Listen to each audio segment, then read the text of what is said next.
Hi,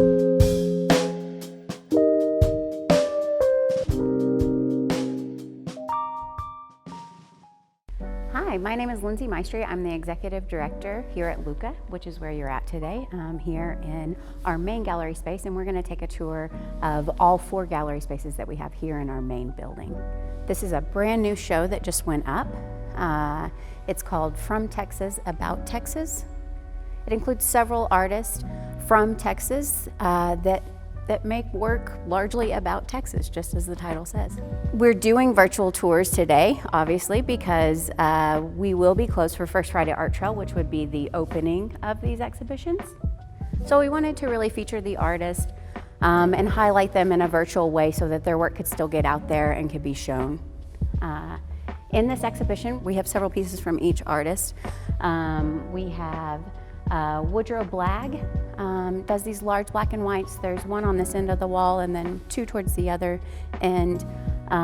They are graphite on paper. So they look like large black and white photographs of either Texas landscape or sort of abandoned spaces, maybe in homestead spaces, but they're actually hand-drawn graphite.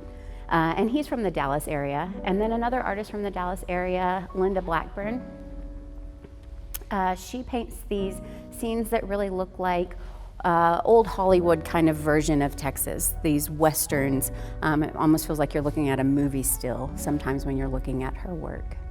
And then we also have Ken Little, who is a really well-known and celebrated Texas sculptor. He is was the sculpture professor at UTSA for a number of years in San Antonio. This piece here, this deer piece made out of shoes and sort of a boot there up through the middle of that, making those nods to Western wear.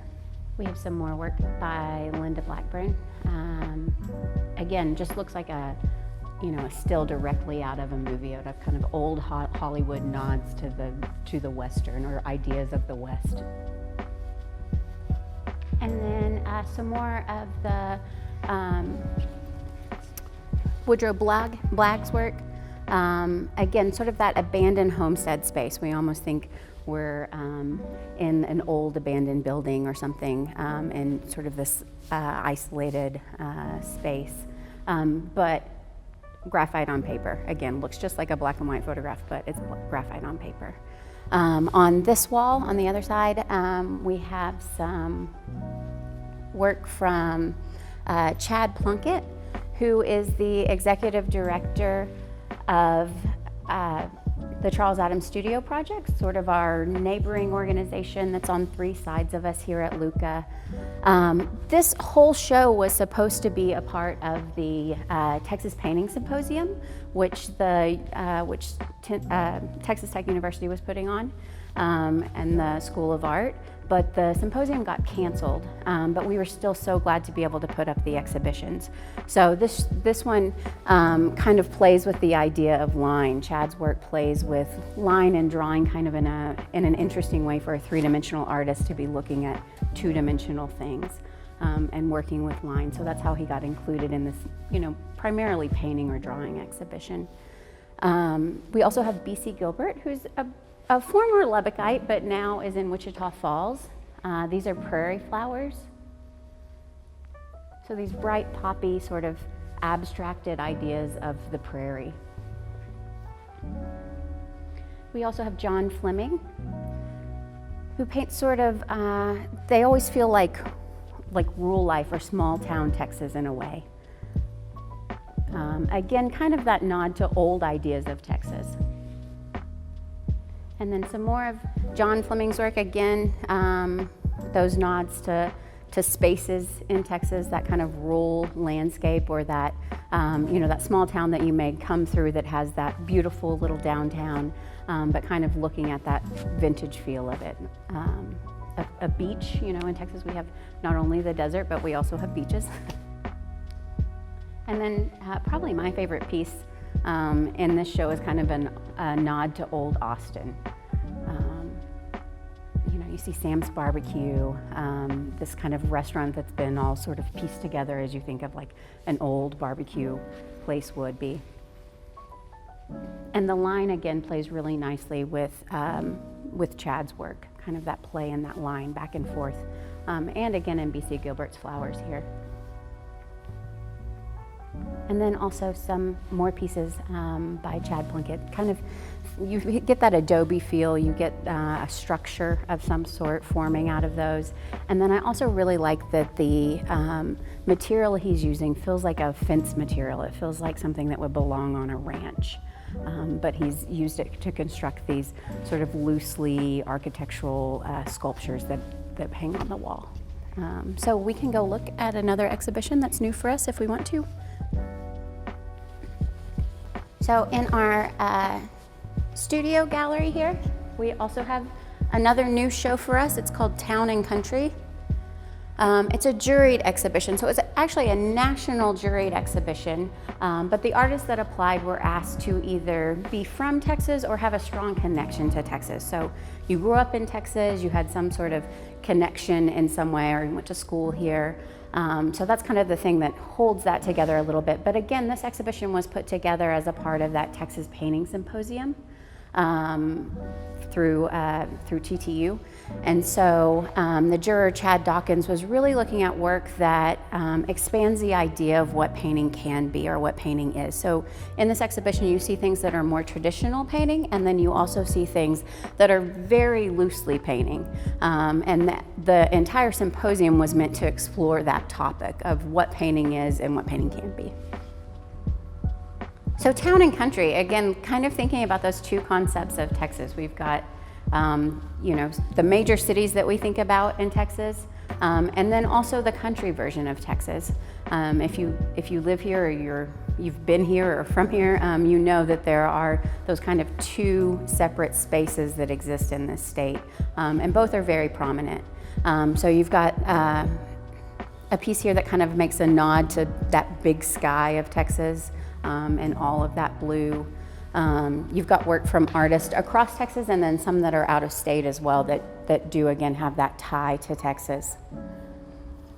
Catherine Allen here is the first place winner for the exhibition. So with a juried show, typically you get prizes for the show. So artists apply to be a part of the show, and then they might win a cash prize if the juror selects their work to be the top work in the show, which is the case for this.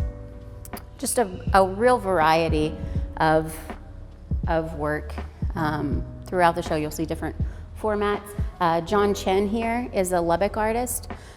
He actually a lot of times uses an airbrush to create his paintings on these panels.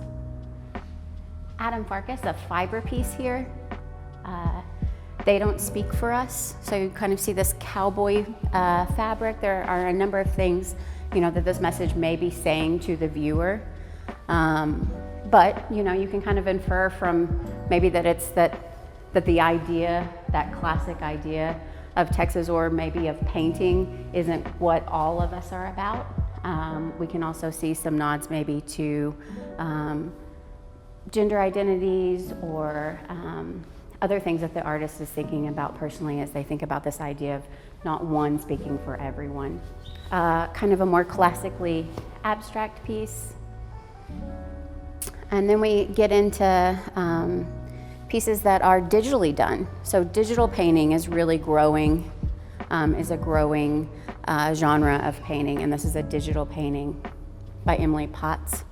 Another fiber piece by Casey Galloway.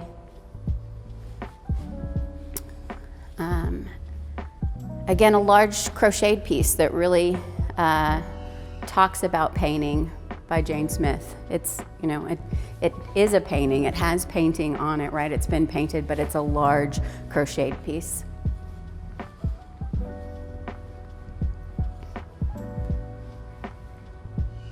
So you see a lot of different topics and subjects, which you usually do within a juried show, but they're all kind of loosely based around the juror Chad Dawkins' idea of, what contemporary painting is or what contemporary painting can be.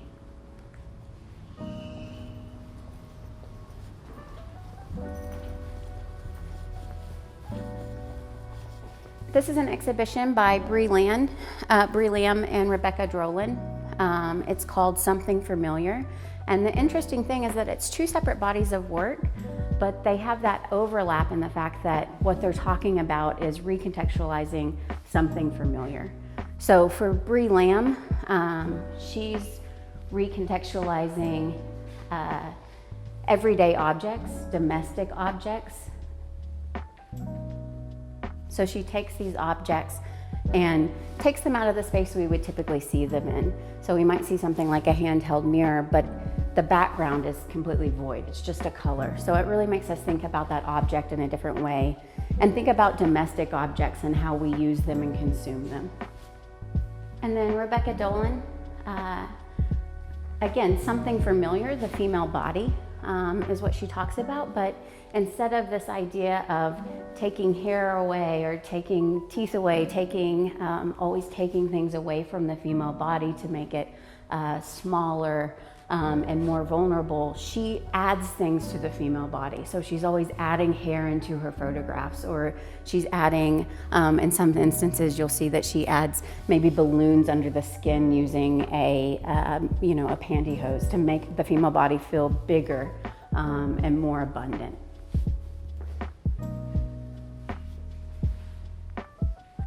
She also has a video piece here entitled No. We just see this finger wagging and then the ponytail swaying back and forth. This piece, we've got that idea of taking hair away, but that hair is still on there. So you've got the shaving cream and the liquid, but the hair is still there, and it's really highlighted with that lamp on it. Kind of these isolated body parts by masking what's around it. And that's really the same thing that Brie Lamb does too, by taking these everyday objects and taking the background out of them. They're both sort of isolating things to highlight them. And this show is on display for an extra month because obviously with COVID-19 restrictions, our artists didn't want to travel back. They're both from out of state. One's currently in Arkansas and one's in New Mexico. And so they couldn't quite travel back right now to come pick up the show. And it was a perfect time for us to be able just to leave it up for an extra month. So it will be here all the rest of the month, and we're excited to still have it up. This is the Youth Art Month exhibition. Again, leaving this show up for another month. We had an artist who was not able to bring the work in. That's something that galleries face quite a bit with right now. You know, we're constantly shuffling things and looking at ways that we can still have shows up and present them when artists aren't able to bring in the work that we had planned to bring in. But we do love this show. It's Youth Art Month, so typically that's in March every year. It'll be up for March and April this year. The kiddos are out of school right now, so it's perfectly fine to leave it up a little longer. But LISD, Lubbock ISD, has this program that's run for years, and LHUCA exhibits the Blue Ribbon winners every year. So every school in Lubbock ISD has at least one or two pieces here representing their school. We work really closely with the art teachers in Lubbock, who are fantastic. And as you'll see, really talented young artists coming out of the show and out of this program. If you have a young artist at home and you want to find things for them to do, you can check out LHUCA's social media at LHUCA Lubbock for Facebook and Instagram, and we have some virtual art projects online. So we would love for you to jump on there and check those out and keep those kiddos making. But enjoy the show.